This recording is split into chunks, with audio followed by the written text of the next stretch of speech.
एक समय की बात है, एक गांव में सफेद साड़ी वाली चुड़ैल का आतंक था।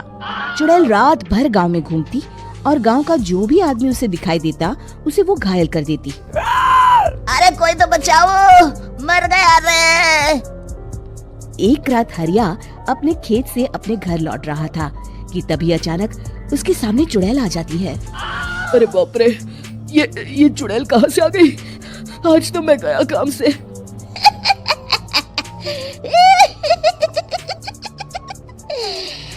आज मुझे मेरा शिकार मिल गया। अरे चुड़ैल दीदी, मुझे छोड़ दो। जैसे ही चुड़ैल हरिया की तरफ बढ़ती है, हरिया वहाँ से भाग जाता है और अपने घर के दरवाजे पे पहुँचता है। अरे भगवान, जल्दी से दरवाजा खोलो, मेरे पीछे चुड़ैल पड़ी है। हरिया की पत्नी जल्दी से दरवाजा खोल देती है। अरे आप इतना हाफ क्यों रहे हैं? अरे मेरे पीछे चुड़ैल पड़ी है, आज तो मैं बाल बाल बच गया। जल्दी से सभी दरवाजे और सभी खिड़कियों को बंद करके बत्ती बुझा दो। तभी चुड़ैल हरिया के घर के पास पहुंच जाती है। अरे वो आदमी कहाँ गायब हो गया? मैं भी देखती हूँ आखिर कब तक बचेगा। मैं अपने शिकार को इतनी आसानी से नहीं छोड़ती। इतना कहकर चुड़ैल वहाँ से चली जाती है। वहीं दूसरी तरफ हरिया और उसकी पत्नी दोनों अपने घर की खिड़की से ये सब देख रहे होते हैं। अरे बाप रे, ये तो बड़ी डरावनी चुड़ैल थी। अगले दिन ये बात आग की तरह पूरे गांव में फैल जाती है और धीरे धीरे लोग चुड़ैल के डर के मारे शाम होते ही अपने घरों से बाहर निकलना बंद कर देते हैं। कुछ दिनों के बाद भाई, मैंने तो इस चुड़ैल के डर के मारे रात को अपने खेतों को पानी देना बंद कर दिया है। कहीं मेरी फसल सूख गई तो मैं तो कहीं का नहीं रहूंगा। साहूकार का कर्जा कैसे चुकाऊंगा? अरे भाई, पूरे गांव वालों का यही हाल है। पता नहीं ये चुड़ैल हमारे गांव में कहां से आ गई। फिर एक दिन गांव के पास वाली नदी के किनारे एक बहुत बड़े तांत्रिक के आने की बात कुछ गांव वालों को पता चलती है। वो लोग जाके ये बात गांव के मुखिया को बताते हैं। मुखिया जी, नदी के किनारे एक बहुत ही पहुंचे हुए तांत्रिक बाबा आए हैं। हमें उनसे मदद मांगनी चाहिए। मैंने सुना है वो बड़े बड़े भूतों और चुड़ैलों को अपने वश में कर लेते हैं। मुखिया जी सभी गांव वालों को लेकर उस तांत्रिक के पास पहुंच जाते हैं। ओम फट स्वाहा, ओम फट स्वाहा। तभी तांत्रिक अपनी बंद आंखों को खोलकर कहता है, क्या बात है, तुम सब लोग यहाँ क्यों आए हो? मुखिया जी उस तांत्रिक को सारी बात बता देते हैं। अच्छा, तो ये बात है। और तांत्रिक अपनी आंखों को बंद कर लेता है।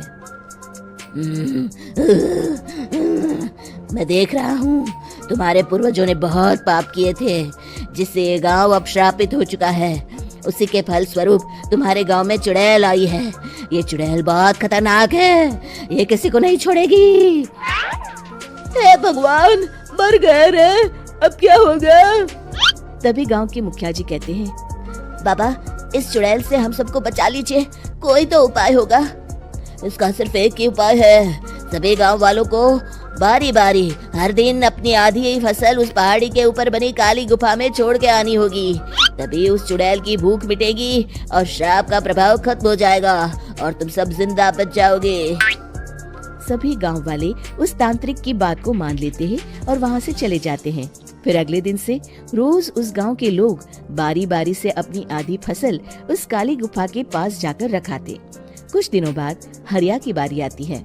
बाप रे, आज तो मेरी बारी है उस काली गुफा में जाने की।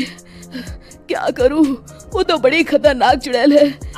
मेरे तो हाथ पैर कांप रहे हैं। फिर हरिया डरते डरते अनाज की बोरियां अपनी बैलगाड़ी में लाद देता है। तभी हरिया की पत्नी उससे कहती है, देखो जी, संभल के जाना और किसी भी हालत में शाम होने से पहले वापस आ जाना। उस चुड़ैल का कोई भरोसा नहीं है जी। हरिया बैलगाड़ी में बैठते हुए कहता है, भगवान, मैं क्या वापस आऊंगा? लगता है अब तो मेरी खबर ही आएगी। इतना कहकर हरिया वहाँ से चला जाता है। रास्ते में जंगल से गुजरते हुए हरिया की बैलगाड़ी का एक चक्का बड़े गड्ढे में फंस जाता है। हे भगवान, अब ये क्या मुसीबत है? हरिया नीचे उतर के पूरी ताकत से अपनी बैलगाड़ी को गड्ढे से निकालने की कोशिश करता है। बहुत देर मेहनत करने के बाद हरिया की बैलगाड़ी उस गड्ढे से बाहर निकल जाती है। हे भगवान, अब तो शाम होने वाली है, आज तो मैं गया काम से। जैसे तैसे हरिया काली गुफा में पहुंच जाता है। अरे मर गया रे, यहाँ तो चारों तरफ डरावना माहौल है। मैंने यहाँ आने में बहुत देर कर दी, कहीं चुड़ैल नाराज ना हो जाए। हरिया अनाज की बोरियां वहां रख के जैसे ही जाने लगता है, तभी उसे किसी के आने की आवाज सुनाई देती है। हरिया एक कोने में छुपकर अंदर देखने लगता है। चुड़ैल वहां आती है और फिर अपने चेहरे से नकली चुड़ैल का मुखौटा निकाल देती है। हरिया ये देख के हक्का बक्का रह जाता है। तभी चुड़ैल कहती है, भैया यहाँ आना। आज तो बहुत अनाज आया है, इसे मिलाकर अब हमारे पास ढेर सारा अनाज जमा हो गया है।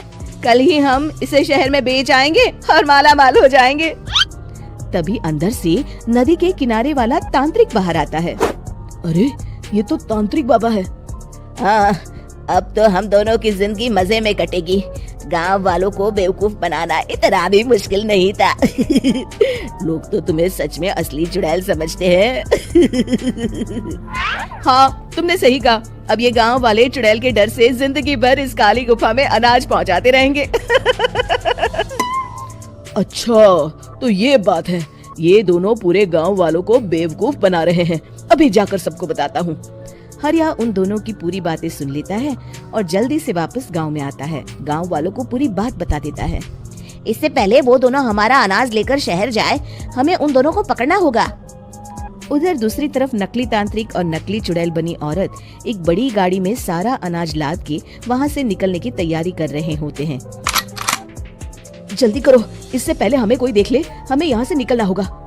और तभी वो दोनों देखते हैं कि सामने से सभी गांव वाले अपने अपने हाथों में मशाल लेके आ रहे हैं। दोनों बुरी तरह डर जाते हैं।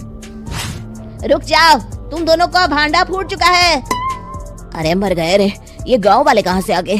तुमने क्या सोचा इतनी आसानी से यहाँ से निकल जाओगे? ये अनाज हमने अपने खून पसीने से दिन रात खेतों में मेहनत करके उगाया है। दोनों मुखिया जी के पैरों में गिर जाते हैं। हमें माफ कर दीजिए, हम दोनों एक नंबर के कामचोर हैं, बिना मेहनत किए पैसे कमाना चाहते थे। हाँ, अब हम आगे से मेहनत मजदूरी करके पैसे कमाएंगे, हमें कुछ मत करना, हमें छोड़ दीजिए। इतना कह के दोनों गांव छोड़ के भाग जाते हैं और सभी गांव वाले फिर से खुशी खुशी रहने लगते हैं।